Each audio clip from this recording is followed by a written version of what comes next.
Hi viewers, welcome to our channel. ప్రస్తుతం మనతో పాటు దాము బాలాజీ గారు సీనియర్ జర్నలిస్ట్ ఉన్నారు. వారితో ఒకసారి మాట్లాడదాం. సార్ నమస్కారం.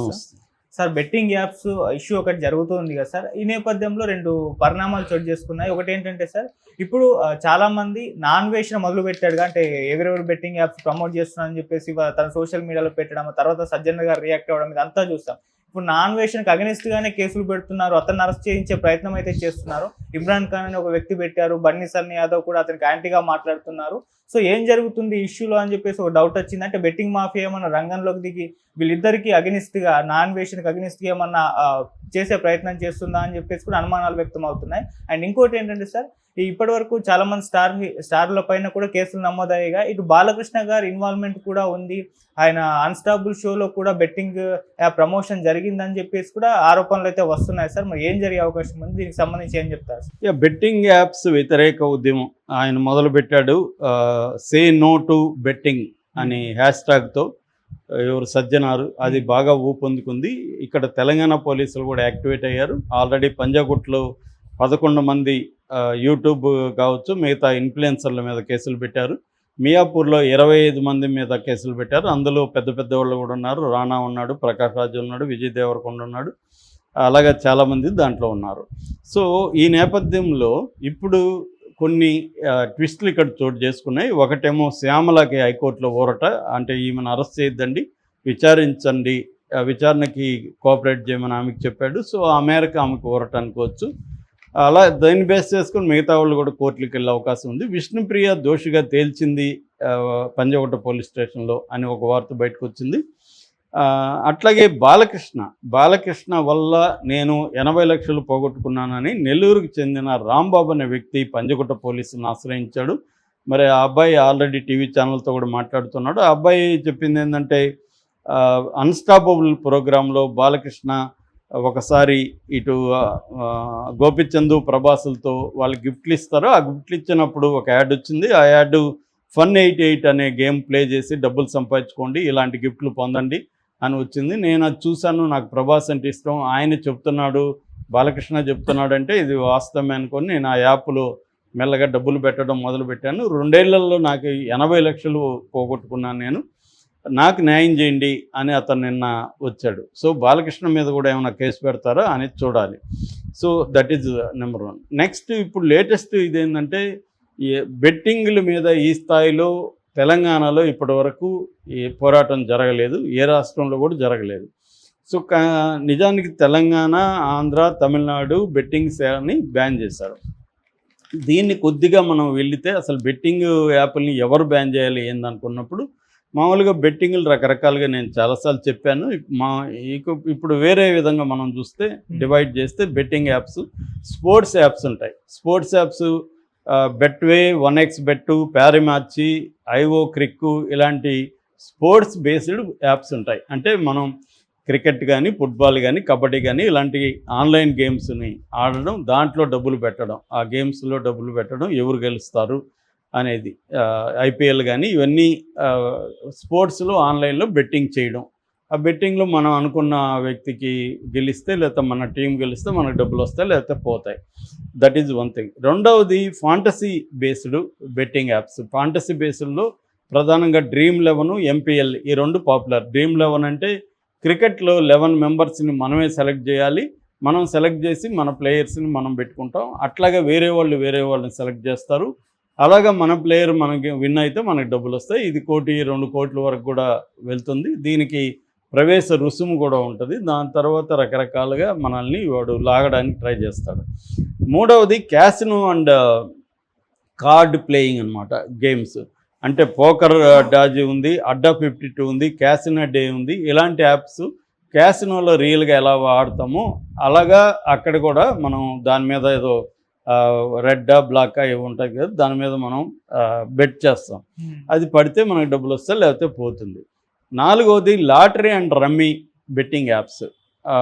లొట్టా ల్యాండ్, రమ్మీ సర్కిల్, ఏస్-2 22-3 ఇట్లా ఉన్నాయి కొన్ని యాప్స్. ఇందులో ఏమవుతుందంటే రమ్మీ గేమ్స్ ఆడడం, లాటరీ టికెట్ కొన్నట్టుగా లాటరీ ఇది చేయడం అనేది ఉంటుంది.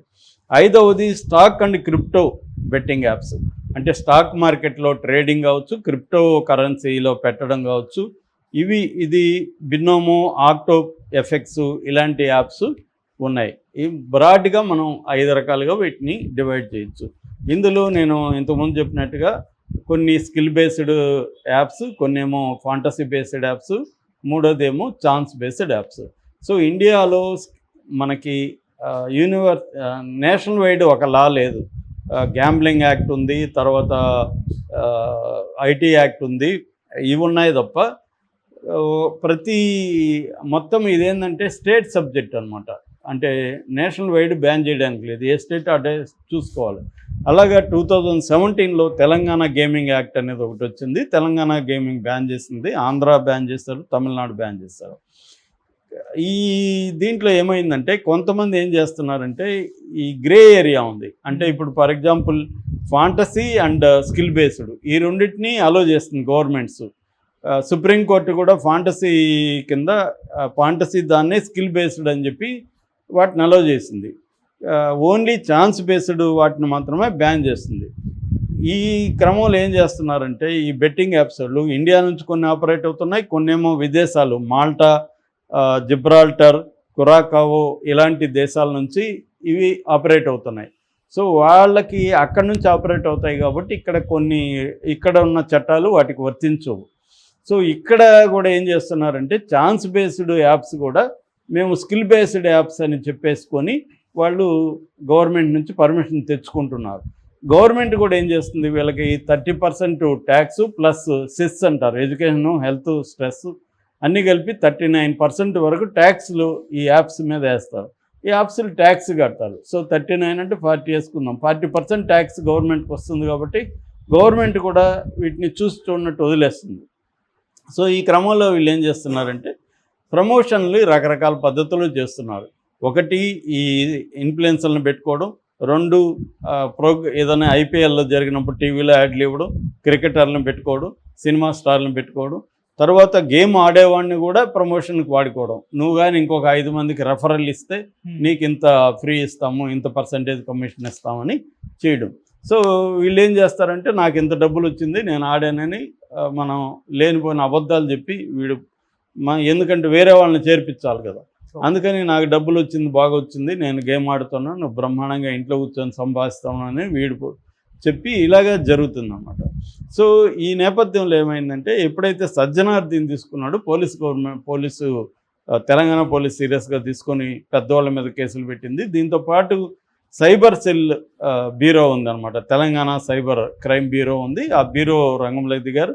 ఆ బ్యూరో తరపున ఇప్పటివరకు 113 యాప్స్ని వాళ్ళకి నోటీసులు ఇచ్చారని 108 యాప్స్ని బ్యాన్ చేశారు. బ్యాన్ అంటే దీన్ని ఏమంటారంటే సైబర్ ఫెన్సింగ్ అంటారు. సైబర్ ఫెన్సింగ్ అంటే అర్థమైందంటే మనం రియల్గా ఒక పొలానికి ఫెన్సింగ్ వేస్తాం కదా, కంచె వేస్తాం కదా, అట్లాగా ఇది ఆన్లైన్ కంచె అనుకోవచ్చు. అంటే ఇప్పుడు ఫర్ ఎగ్జాంపుల్ తెలంగాణ చుట్టూ కంచె వేసినామంటే ఈ యాప్ ఇక్కడ పనిచేయదు అనమాట. లేదు మనం పంజగుట్ట వరకు కూడా కంచేయచ్చు దాంట్లో సైబర్ ఫెన్సింగ్. సో పంజగుట్టకి రాగానే నీ ఫోన్లో ఆ యాప్ పనిచేయదు. సో పైగా వాళ్ళకి ఇన్ఫర్మేషన్ వెళ్తుంది నువ్వు యాప్ ఓపెన్ చేయగానే. నువ్వు పంజగుట్టలో యాప్ని డౌన్లోడ్ కూడా చేసుకోలేవు. దీన్ని సైబర్ ఫెన్సింగ్ అంటారు. ఇది వచ్చి జీపీఎస్ని, రేడియో ఫ్రీక్వెన్సీని ఉపయోగించుకొని చేయొచ్చు అనమాట. అలాగా ఇప్పుడు సైబర్ ఫెన్సింగ్ ద్వారా వీళ్ళు ఏం చేశారంటే 108 యాప్ల్ని సైబర్ ఫెన్సింగ్ చేసేశారు. అంటే ఆ యాప్లు తెలంగాణలో ఓపెన్ కావు, పక్క రాష్ట్రంలోకి వెళ్తే కర్ణాటకకు ఓపెన్ అవుతాయి. అయితే తెలివైన మనోళ్ళు ఇప్పుడు మించిపోయారు కదా ఆన్లైన్లో. వీళ్ళు ఏం చేస్తారంటే విపిఎన్ వాడతారు, వర్చువల్ ప్రైవేట్ నెట్వర్క్ వాడి. వీళ్ళు ఐపీ అడ్రస్ ఏ రష్యాలోనో ఏ సింగపూర్లోనో ఉంటుంది, వాళ్ళకి ఓపెన్ అయిపోతుంది. అట్లాగే కొన్ని టోర్ బ్రౌజర్ లాంటివి ఉన్నాయన్నమాట. ఆ బ్రౌజర్లు వాడితే కూడా ఆటోమేటిక్గా విపి అడ్రస్ మారిపోతుంది, ఐపీ అడ్రస్. సో దీన్ని ఎలా చేయబోతున్నారు అనేది చూడాలి. అంటే ఇది అంత ఈజీ కాదు, యాప్ల్ని బ్యాన్ చేయడం వీళ్ళ మీద కేసులు పెట్టినంత ఈజీ అయితే కాదు. సో ఇప్పుడు ఏం చేశారు, ఈ మాఫియా